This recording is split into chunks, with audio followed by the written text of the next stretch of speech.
മക്കളെ, എന്തൊക്കെയാണ് ഈ കൊച്ചു കേരളത്തിൽ നടക്കുന്നത്? ഗോഡ്സ് ഓൺ കൺട്രി എന്നൊക്കെ നമ്മൾ വിശേഷിപ്പിച്ച നമ്മുടെ ഈ കൊച്ചു സംസ്ഥാനത്ത്, നമ്മുടെ സ്വന്തം സ്റ്റേറ്റിൽ നടക്കണ സംഭവങ്ങൾ നമ്മുടെ ബുദ്ധി, നമ്മുടെ തലക്ക് പോലും ചിന്തിച്ചിട്ട് പോലും ഉൾക്കൊള്ളാൻ കഴിയാത്ത വാർത്തകൾ. ഇന്ന് വന്നൊരു വാർത്തയാണ്, സ്വന്തം ഭാര്യയെ വെട്ടിക്കൊന്ന് നുറുക്കി കഷ്ണമാക്കി കുക്കറിലിട്ട് വേവിച്ചു. ഇതെന്താ കഷ്ണാക്കി വെട്ടി നുറുക്കി കുക്കറിൽ പാകം ചെയ്യാൻ ഈ ഇറച്ചിയോ മീനൊന്നല്ലല്ലോ.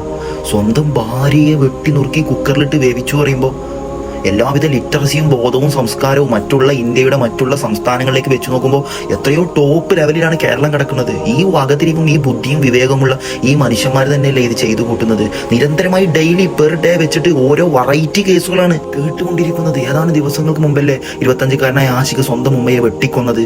അതിന്റെ മുമ്പ് ഫാമിലിയുടെ അവഹേളനം കാരണം ഒരു മുസ്ലിം സ്ത്രീ തൂങ്ങി മരിച്ചത്.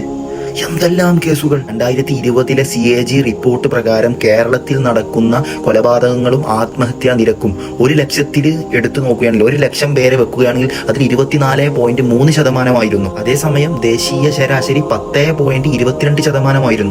2020 5-ാം സ്ഥാനത്തുള്ള കേരളം ആത്മഹത്യാ കൊലപാതക നിരക്കിൽ 2022 ആയപ്പോഴേക്കും 4-ാം സ്ഥാനത്തെത്തി. ഇപ്പോൾ അതും കവർ ചെയ്ത് ഏറ്റവും ടോപ്പിലെത്തി എന്നുള്ള വാർത്തകൾ വരെ CAG റിപ്പോർട്ട് ചെയ്തു കഴിഞ്ഞു. അത്രക്കും മതപതിച്ചു ഈ ബോധവും സംസ്കാരവുമുള്ള ഈ മനുഷ്യർക്ക് എങ്ങനെ അന്യരല്ലല്ലോ സ്വന്തം ഭാര്യയെ തന്നെ വെട്ടി നുറുക്കി കഷ്ണമാക്കി കുക്കറിലിട്ട് വേവിക്കണമെങ്കിൽ അവൻ്റെ മൈൻഡ് ചിന്തിച്ചു നോക്കി.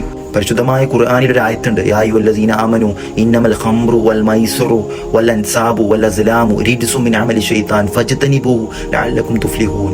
നമ്മൾ ഈ കാലഘട്ടത്തിൽ ഏറ്റവും കൂടുതൽ പ്രത്യേകിച്ച് പിഞ്ചു കുഞ്ഞുങ്ങളുടെ കയ്യിൽ വരെ ഖുർആൻ എന്നോ പ്രവചിച്ച മയക്കുമരുന്നുകളും കള്ളുകളും അഡിക്റ്റ് ആവുന്ന മനുഷ്യന്റെ ബോധത്തെ തന്നെ നീക്കിക്കളയുന്ന അത്തരത്തിലുള്ള വസ്തുക്കളാണ് ഇന്ന് പലരുടെയും സ്കൂൾ ബാഗിൽ വരെ സ്കൂളുകളിൽ നിന്ന് ടീച്ചർമാരും മാഷുമാരും കണ്ടെത്തുന്നത്. അതുകൊണ്ടാണ് ആ ആയത്തിന്റെ അവസാനം പരിശുദ്ധമായ ഖുർആനിൽ പടച്ച തമ്പുരാനെ വ്യക്തമാക്കി പറഞ്ഞത്, ഫജ്തനിബൂഹു, പ്ലീസ് റിമൂവ് ഇറ്റ്. അത് നിങ്ങൾ ഒഴിവാക്കിയാൽ ലഅല്ലകും തുഫ്ലിഹൂൻ, നിങ്ങൾക്ക് വിജയിക്കാൻ സാധിക്കും.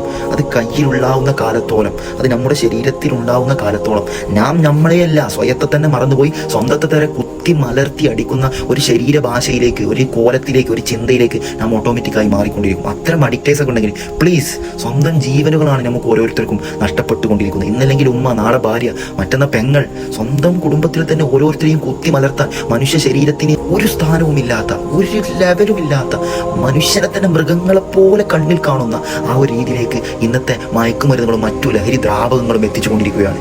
പ്ലീസ്.